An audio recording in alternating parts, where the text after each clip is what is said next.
सत्य के साथ। नमस्कार, मैं हूं महवीश और आज हम बात करेंगे समुद्री लुटेरों के बारे में।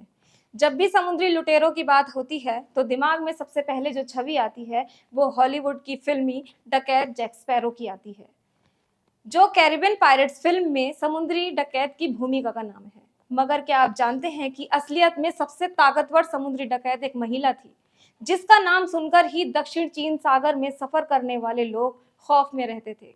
आखिर कौन थी ये दक्षिण चीन सागर की समुद्री लुटेरी? देखिए।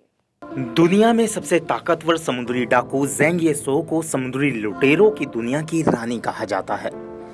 1775 में चीन के तटीय इलाके ग्वांगडोंग में पैदा होने वाली ज़ेंग ये सो का असल नाम शी यांग था।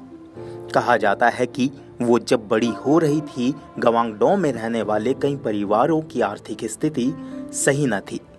वहाँ के लोग उस समय अपना जीवन चलाने के लिए प्रतिबंधित चीजों की तस्करी किया करते थे। इतिहासकारों की माने तो शी यांग महज 6 साल की उम्र में ही सेक्स वर्कर बन गई थी। शी यांग पानी पर तैरते वैशाल्यों में काम किया करती थी। इस दौरान उसे अपने ग्राहकों से बेहद अहम जानकारियां मिलने लगी। लोग शी यांग के साथ वक्त बिताते थे और अक्सर ऐसे राज उसे बता देते थे जो कई बार उन लोगों की मौत की वजह बन जाता था। धीरे धीरे शी यांग ने इन जानकारियों से कमाई करना शुरू कर दिया। वो ये जानकारियां उन लोगों को बेचती थी जो उसे मोटी रकम देने को तैयार थे। इस तरह शी यांग ने कुछ ही वक्त में अपना साम्राज्य खड़ा कर लिया था और अपने आसपास के क्षेत्र में प्रभाव भी कायम कर लिया।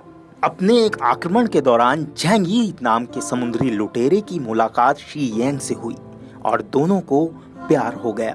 झेंग यी ने वादा किया वो जो भी जीतेंगे आधी संपत्ति पर उसका भी हक होगा। शी यांग को यह सौदा बेहद पसंद आया और उसने उसे तुरंत शादी के लिए हाँ कर दी। शादी के बाद से ही उन्हें ज़ेंग ये सो कहा जाने लगा, जिसका मतलब झेंग की पत्नी था। झेंग यी और ज़ेंग ये सो ने कुछ ही समय में समुद्री लुटेरों के तौर पर ताकतवर जोड़े का दर्जा हासिल कर लिया। डाकुओं को एकजुट करने में ज़ेंग ये सो ने अहम भूमिका निभाई।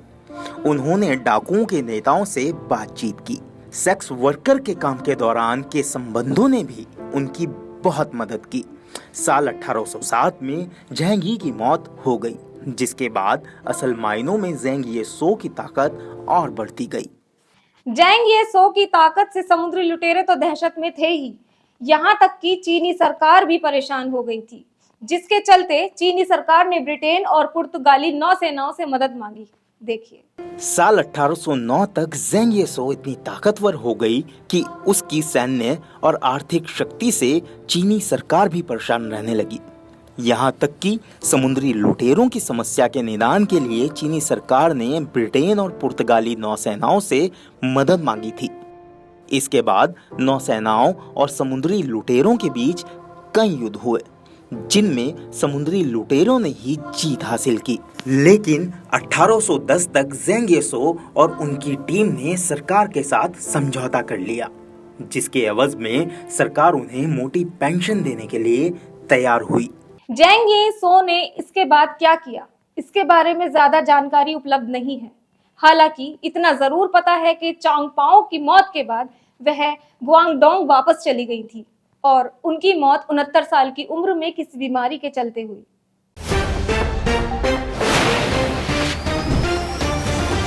सत्य के साथ।